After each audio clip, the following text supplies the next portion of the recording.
A very good afternoon to all of you. So today we'll take a break after the article writing and we'll just do a vocabulary exercise, something interesting and something different. Okay. Now, most of the things that I've taken up here, they're all related to nature. Okay. The first one that I have taken for you is serpentine. Now, if you just look at the word serpent, that means we're talking of a snake. A serpent is a snake. Now, in the hills, we have roads that are serpentine or meandering roads. You know, I've drawn it over there. And this causes a lot of traveling sickness to people. Okay. So, in the hills, we have serpentine roads or we have meandering roads, okay, that go like this, okay, like a snake moves. Okay, the second word that I have for you is cascading hair.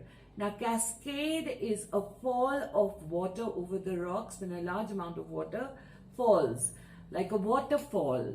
So, if somebody has very long hair, you know, and when that person opens out those hair, and they fall on the shoulders, we can say cascading hair, like a waterfall. The third word I have taken up is very simple, sunny. Now this word sunny means where there's sun, so it's a bright day, it's a warm day. So some people who are cheerful, you know, and they remain in bright spirits, high spirits, they're cheerful and they're very positive, we can say, Sonia has a sunny disposition. Sunny disposition means she's cheerful, she's positive, she's bright, she's happy. Okay, sunny disposition. Now here another word is added, and disposition means nature, temperament, attitude. Okay, temperament, attitude, tendency, and nature. So disposition, okay. I'll write down the word sunny disposition. So disposition means nature, tendency, temperament, attitude, okay. So many words learned for this word. Now the next one I have written is nip it in the bud. Now the bud, you know, when a plant grows, the first step that is there is the formation of the bud. After that, then the bud opens up and it blooms into a flower. So nip it in the bud. Now this is used, you know, when any wrong habit is caught or something is not right and you come to know about it, you know. So at that point we must say that any kind of wrong behavior or should be nipped in the bud. Or I'll give you another example. You know, it means like parents should be vigilant, and if they notice any wrong habit, you know, in the child, they should nip it in the bud and not ignore it. You know, just at the initial stage only. If they come to notice anything that is not right, anything that's not correct, then that means nip it in the bud. Usko pehle hi khatam kar dena and not let it grow. So that is called nip it in the bud. To put an end to something in the initial stage itself. And bud is the first stage of flowering, so that is why we have taken bud. Now the next word that I have written for you is sprout. Sprout, you know, the like the shoots coming out, you know, the fresh or new shoots coming out when seeds are sown, you know, so they let out these beautiful green soft shoots, you know, so that is called sprout. Okay, the fresh shoots that emerge. Then at home you must have used these words. It's very, very healthy to eat sprouts. You know, mummy must be soaking some dals, you know, pulses in a moist cloth and leave it there for 1 or 2 days, and you see small shoots coming out of that dal or that pulse, okay, and they say it's very, very healthy, very nutritious, protein. So we have the shoots, then we can use it in the form of these pulses that I'm talking about. And you can also use it in English, a sprouting step to enhance your vocabulary. Okay, so one should always be ready to take a sprouting step. That means to begin, to start, to initiate. Okay, so that is what sprouting here has been used as. The next word I have floral, and I've drawn a little flower over there. Forgive me for my drawing because it's not very good. Now, floral means flowers. Any area, a garden or a landscape where there are lots of flowers growing. So, you know, the floral beauty of that area. That floral can also be used, supposing you're going to buy, you know, a fabric or material to make a shirt. And then you say, floral prints are my favorite. Floral prints, you know, a print that has flowers or fabric that has the print of flowers on it. So that is floral, pertaining to flowers. The next one that I have written is fair weather. Literal meaning of fair weather is warm, clear, bright, okay? But we can also use it in the sense, be very careful when you're making friends. Don't opt for or don't choose fair weather friends. Okay? Don't choose fair weather friends. Now, what does this fair weather friends mean? Friends who are with you only in good times, when the weather is nice and clear, or that means when the going is good, when you have a lot of money or you have lots to, you know, spend on them or to give to them. So, you know, in happy times, everybody's there with you. But the real testing time comes when you are faced by some kind of a trouble or when the weather is rough, so to speak. Okay, so fair weather friends. Don't choose fair weather friends. They will leave you when you need them the most, in a crisis. Okay. Now the next word is frost. Okay, so frost, you know, these are those ice crystals that are formed on the ground or on any surface when temperature falls below freezing point. But frost also means, if I give you an example, my mother just frosted a cake. Frosted a cake. That means to decorate a cake or biscuits, that is to ice them. Okay, so icing done on the cakes or any confectionery or biscuits. Okay, so that is also called frosting. My mother just frosted a cake. The next one that I come on to is mushroom.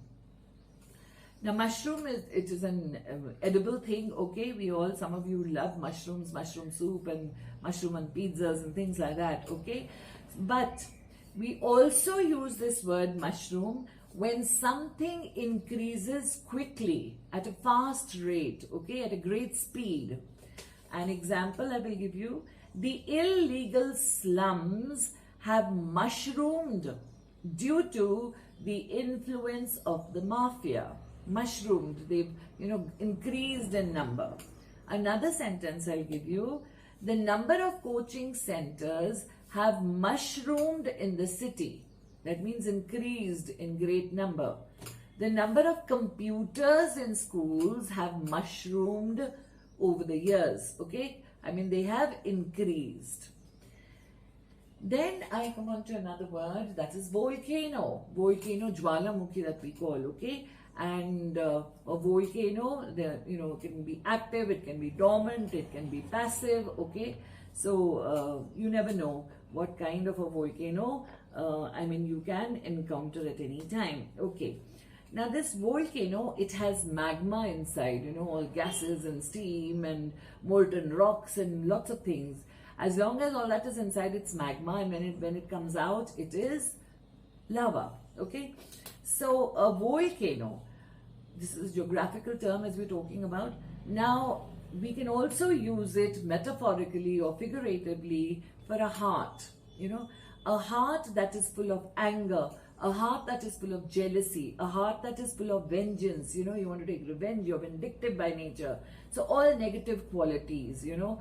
So a heart can also be termed as a volcano when you have these negative qualities. Okay, and usually in Hindi also we use it, uske krodh ka jwalamukhi phuta, you know, that the anger, I mean, you know, he burst out in anger, so that kind of a thing. And there's a very nice quote by Khalil Gibran, and he says, if your heart is a volcano, how shall you expect flowers to bloom? If your heart is so hard-hearted and it's, you know, there's magma, lava, vengeance, anger, flowers will never bloom. That means nice emotions will never arouse. Love, peace, compassion, softness, sincerity, all these good qualities that are there. So flowers can never bloom in a heart which is a volcano. Okay, now the next one that I have, the word over here is vent. Now this word is closely related to a volcano. Just as we have, you know, the volcano, and this is the crater over here, and then you have the Y-shaped thing. I'm not good at drawing, but in geography I've done it, okay? So the crater is there, okay, and the magma is there, okay, and then you have this funnel-shaped thing, like in the shape of a Y, okay, the funnel-shaped thing. Now this funnel-shaped thing is the vent, and the magma comes out through the vent and it comes out as lava, okay? So vent, give vent to your feelings. That means all the feelings that are suppressed inside, feelings that are pent up, P-E-N-T, feelings that are pent up, which you have, you know, stored inside, which make you very sad, which are always, you know, you feel overburdened, you feel sad, pessimistic all the time, and you're carrying that burden.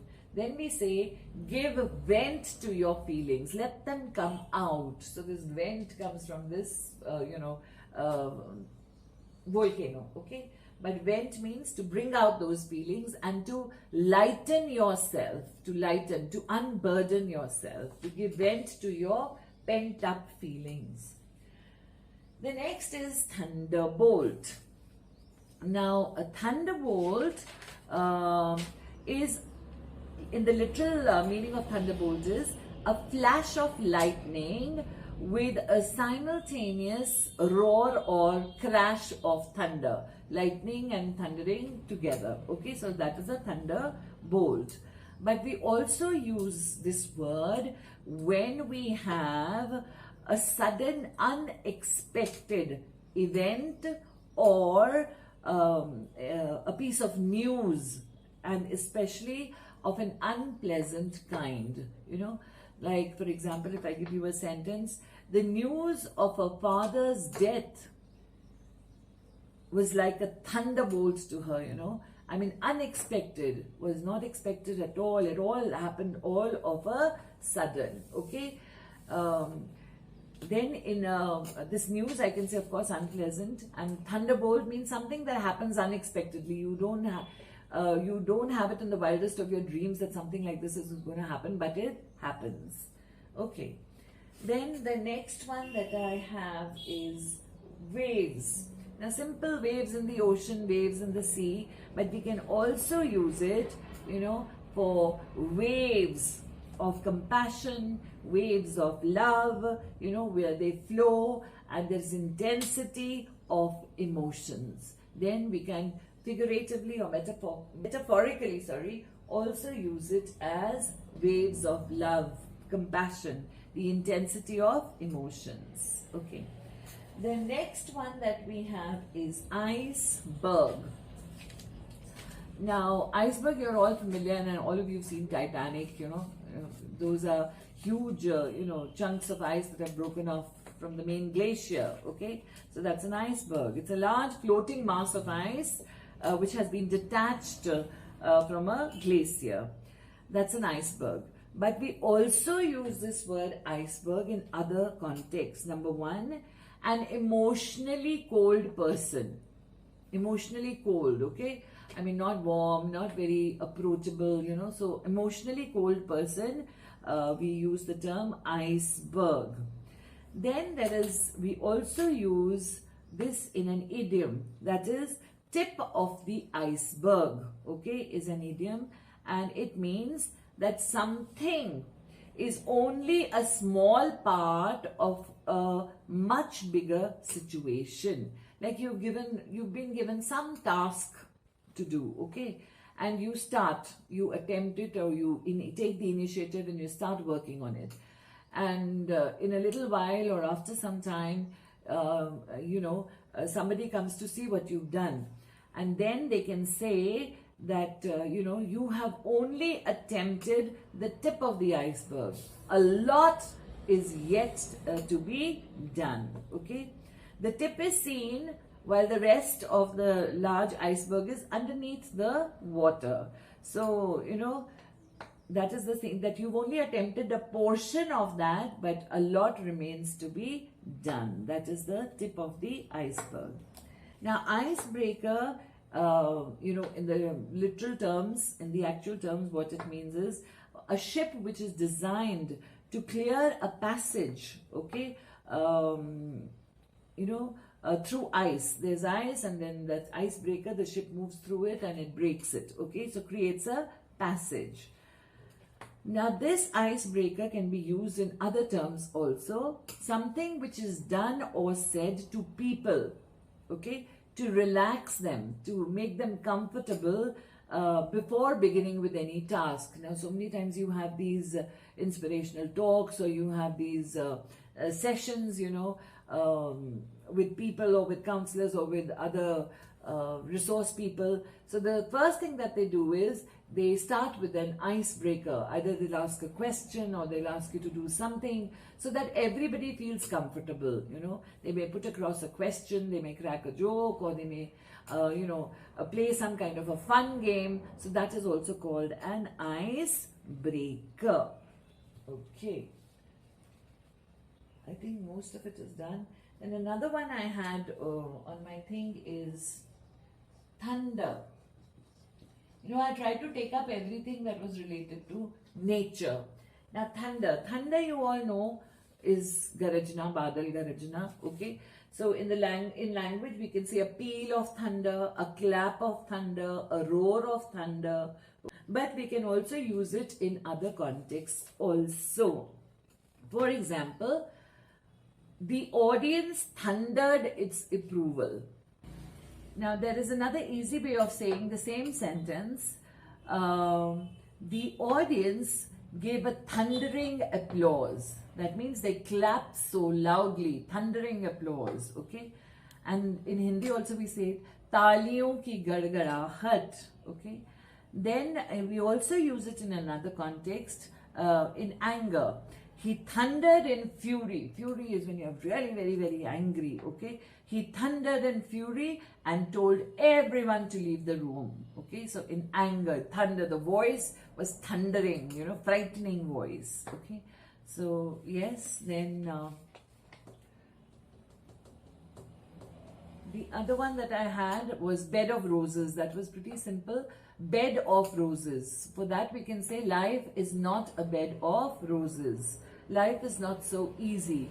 One has to struggle, because along with roses come the thorns, which means the highs and lows in life, okay? The good times and the bad times, sorrow and joy, pain and peace or relief.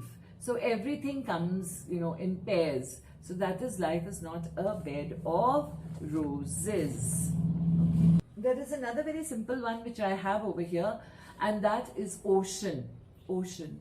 Ocean is an expanse of water, huge amount of water, okay, large amount of water, and ocean and seas. But we can also use ocean for her heart is an ocean of love. That means lots and lots of love. Just as in an ocean you have lots and lots of water, you can also say lots and lots of love. An ocean, a heart, okay, of love. Then I think that is all that I have over here. Another one I did have, but it was not connected to nature, so I never put it down, okay? 17th is bed of roses.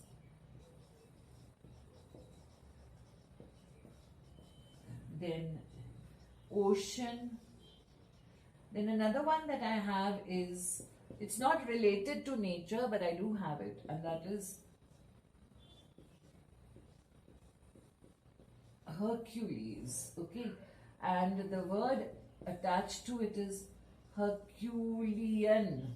Okay, now Hercules was a Roman god and a hero, and he was known for his strength and his courage. And it is believed in legends, as we've read, that he once, Atlas held the sky, so once he helped Atlas when he had to go and fetch some golden apples. There's a story behind it. And he said that you go and fetch the apples while I lift the sky for you. So imagine, that is why he's known for his strength and his courage. So any task that requires a lot of hard work, a lot of strength, a lot of courage is supposed to be a Herculean task. A Herculean task. Okay? So anything, an Herculean difficult task or an arduous task, A-R-D-U-O-U-S. An arduous task, that is called a Herculean task, and it's taken from Hercules, who was known for his strength and courage. Okay. Another simple one was there to make it, this was 19, and to make it 20, we could have, nature. As simple as that. Nature is what we have around, and she is very soft natured. Her nature is very good. Her temperament is very good. Okay. And we've done it in the previous one, for tendency, nature. So this is sunny disposition. So nature, yes, we can use that. So nature can also be used. What is the nature of her work? What kind of work she does? Okay, nature of work. If somebody's asked you that, to give you a job or something, or has spoken about something, then you say, what is the nature of the job? What do I have to do? So nature can be used for temperament and that kind also. Nature that God has given us, natural things, and the nature, what kind of work, So we have different connotations. So I hope you will benefit with this vocabulary. Of course, some of you must be knowing these words, but for the benefit of the others, on a larger account, I thought I'd do them, and because they were pertaining to nature, so I thought, come on, let me do something that is a little different. So please do give me your comments, is something that you like or something that you want to be done, you want me to do with you all. You're most welcome to put it in, and I will try my level best to do it. Thank you very much for watching, listening. God bless you all.